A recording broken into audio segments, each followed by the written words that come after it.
And hello everyone, welcome to my first 2024 election prediction.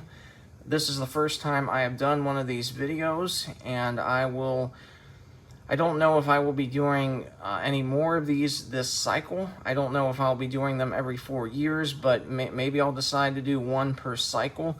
We're under 40 days now, I believe, until Election Day 2024, so I wanted to take a minute and look at the updated map and my official thoughts of which candidate is going to win the election, whether it's going to be the Democratic nominee, Kamala Harris, or the Republican nominee, Donald Trump. Before I continue, make sure to subscribe to my channel, just in case you want to see more content like this in future years. Like I said, I might do one every election cycle. I'm not quite sure yet.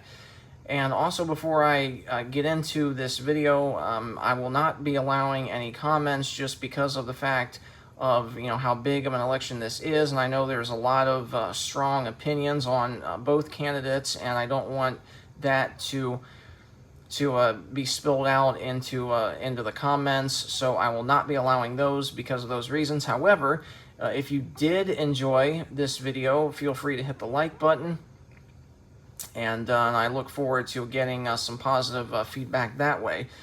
So let's dive into the 2024 election. You can see, and by the way, I'm holding doing this holding my phone with one of my hands, or with my left hand. So I apologize for the slight movement, but you can see. Now, this is according to Real Clear Politics, and I know some of you might not like RCP, you might not pay attention to their average, but I look at their average in the key battleground states of Nevada, Arizona, Georgia, North Carolina, Wisconsin, Michigan, and Pennsylvania, and therefore determine on the 270 to win map just which candidate is going to win. So you can see here, I'll zoom in a little bit so you guys have a little clearer picture of the likely Harris states. You can see obviously Colorado, Illinois, New Jersey, Oregon, and Maine's 1st congressional district all going to the vice president very easily. The states that lean Harris: Maine at large, New Hampshire, New Mexico, and Virginia. Now, I kind of disagree with Virginia. I know that that leans for Harris, but we've seen some polls recently that are very, very good for Donald Trump, and I'll click on Virginia here, and we'll take a look at the RCP average. You can see a lot of these pollsters, like the Rasmussen has Harris +3, the RCP average Harris +4.8, but the Hill Emerson Harris +8. I know the Hill is a fairly okay pollster, but I kind of disagree with Harris +8 with them. I think the RCP average, and of course, really without the Washington Post poll that also had Harris +8, you take away these two numbers, Harris +8 here, Harris +8 over here, that probably will take the overall average down to roughly Harris 0.5 to 1 percentage point. Now you look, of course, at 2020, Biden won by 9.4, Hillary Clinton in 2016 by 5.4. So again, I think we need to see some more Virginia polls to really get an idea of who's going to win that state. Of course, I'm not going to dive into every single one of these states. I know Republican or Democrats say, oh, well, Texas is in play. It could be in future election cycles. You can see the RCP average has Trump +5.2. Obviously, a lot of different pollsters over here, Trump +5, Trump +6. I personally think he's probably going to be along the lines of about 7 to 9, roughly. Obviously, you look back, we scroll down here, he won by 9 points in 2016, 9 points 2016, 2020 only by 5.8 over Joe Biden. So obviously, at least for Democrats, future election cycles might be a little bit more competitive per se. And I'll get down to Florida here. Florida, Trump leading by +6. Again, I think A couple of more polls would really be helpful. You can see on this date in 2016, Hillary Clinton 0.6, Joe Biden 2020 1.1, and you scroll down to the actual result. Trump won it in 2016 by 1.2. That was a very close election. A lot of people said that Trump did not stand a chance in 2016 as well as 2020. Trump won by 3.3. And Biden was ahead at this point by 1.1, so they underestimated Joe Biden by about 2.5 to 3 points. So if you go on off of the 2020 polling error, Trump plus 6, I kind of disagree with that. I think it's more so going to be Trump plus 8 or 9 there. And you can see over here on my 270 to win map, let me go based on the polling map. You can see here, Harris currently ahead 226 to 182. So based on the RCP averages, I will fill in this map for you for this video. Texas, you can see, is a lean Republican state. I kind of disagree. I'm going to put it into the likely category based on the latest RCP average. I know they have Alaska as a lean. I disagree with that also. I'm going to put Alaska into the likely Trump category. Remember, he won Alaska both in 2016 and 2020. And really what's shocking is Florida. The polling average lists Florida as a toss-up, and I totally disagree with that. There is no way that Florida is a toss-up in my personal opinion. So I'm going to put Florida also into the likely Trump category. Of course, the main 1st congressional district, let me go back to our map here. The 1st congressional district, Harris is up big, so obviously I don't understand why that is a toss-up, but that will go into the likely Harris column. Gives her one extra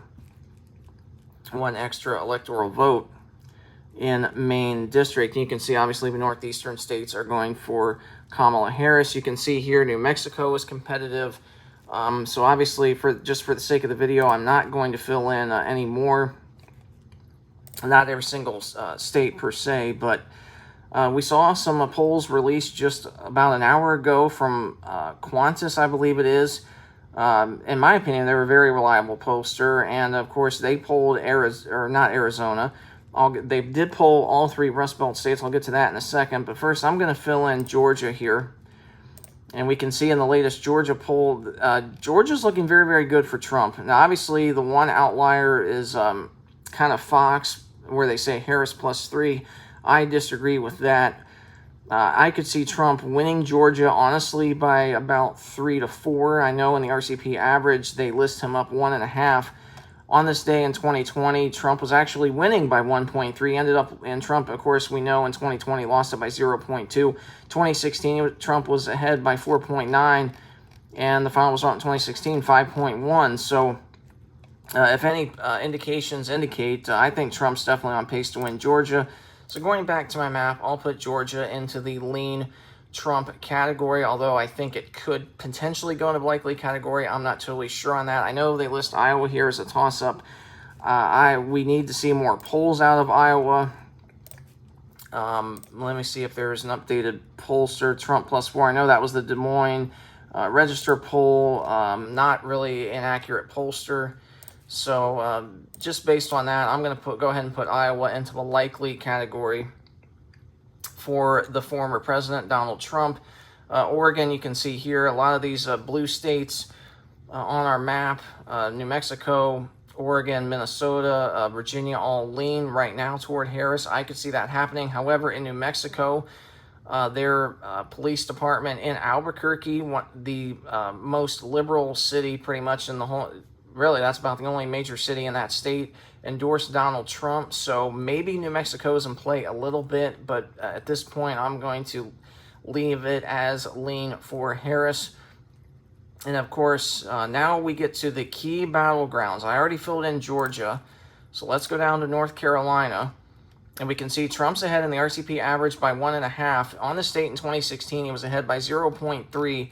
And in 2016, we can see he won it by 3.6. So he actually performed 3 points better in 2016 than where he was right now. And in 2020, you can see Biden was ahead by 0.8.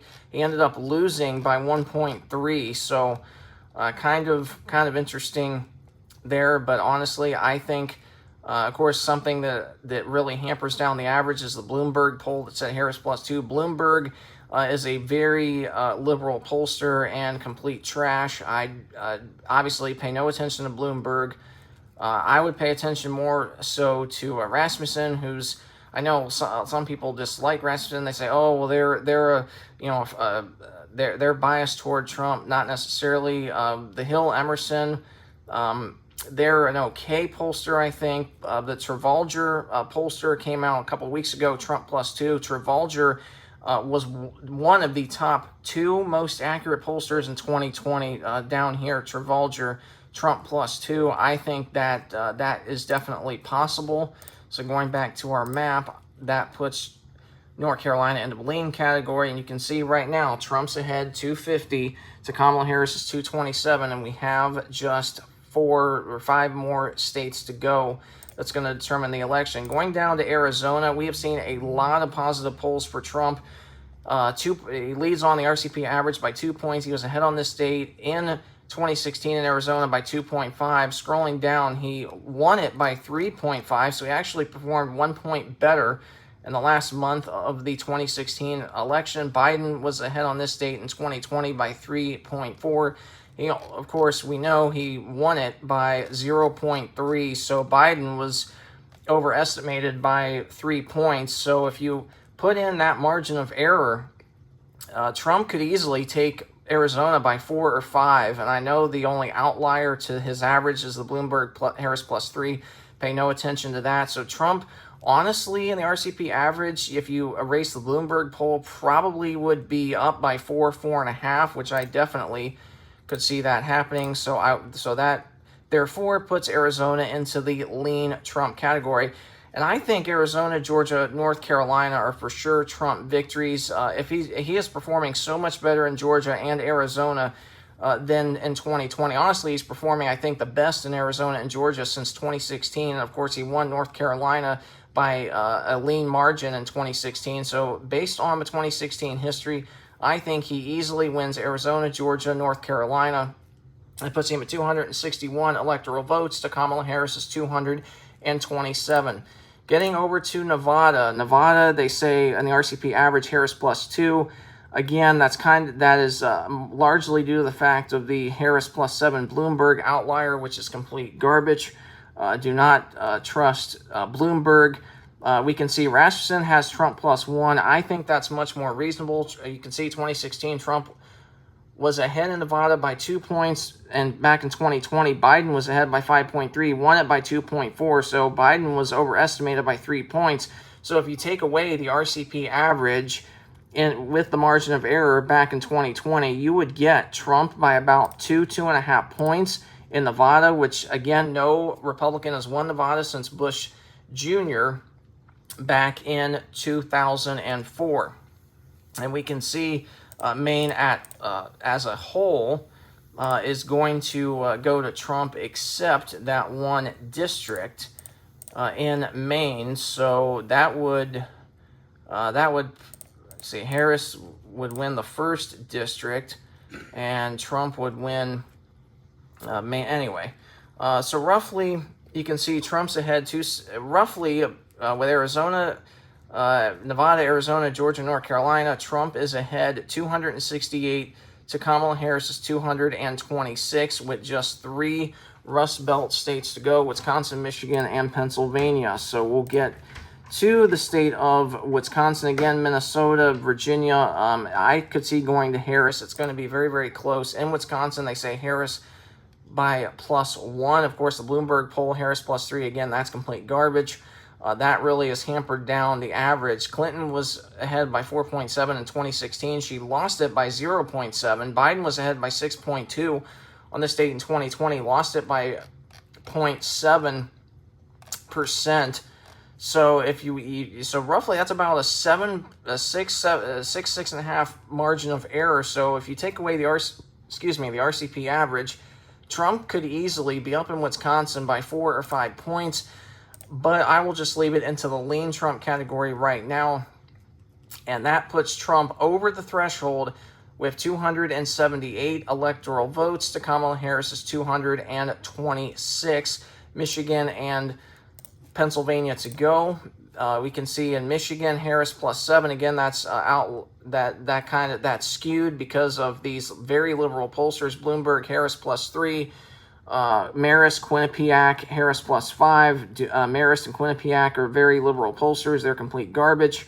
The Travolger group, a month ago, had it as a tie. That is much more reasonable. Rasmussen, released last week, also has it as a tie. That's much more reasonable. New York Times Siena only has Harris +1. New York Times Siena is a far left pollster, so to see those numbers for Harris, that is really good news for Trump. You can see Clinton 4.7 in 2016. She lost it by 0.7, so she was overestimated by 4 points. Biden 5.2 in 2020. He was overestimated by 2.5. So based on that, I could see Michigan being lean for Trump, and that would put him to 293 electoral votes to Kamala Harris's 226. And finally, we get to the key state of Pennsylvania, 19 electoral votes up for grabs. This is really going to be the tipping point of this election. You can see the RCP average, Harris +4. The Fox News poll, again, kind of an outlier, has it as a tie. Susquehanna, I don't think I'm pronouncing that correctly, so I apologize. They're a liberal pollster. They have it as a tie. Rasmussen has it as a tie. Again, the only outlier, the garbage Bloomberg poll, Harris +5. The Hill Emerson, 2 weeks ago, Trump +1. Marist, as far left as they are, had it at a tie. And of course, a couple of the other pollsters, a tie, and Harris +2. Clinton was overestimated, or was ahead by 2.4 in 2016. She lost it by 0.7. Biden was ahead by 5.3, only won it by 1.2. So Biden was overestimated by 4 points. So based on that, for the underestimation, we can see that in the average, Harris +4, but we take away those 4 points, Trump would be on pace to win Pennsylvania by about 3.5 points, and that would also go into the lean category. And there's our final map. Donald Trump wins 312 electoral votes to Kamala Harris's 226. Let me know what you think about in the video. If you liked it, if you liked what I had to say, feel free to hit the like button and or subscribe. I may be posting more videos closer to the election, so stay tuned for that. Thanks so much for watching this, and have a blessed weekend.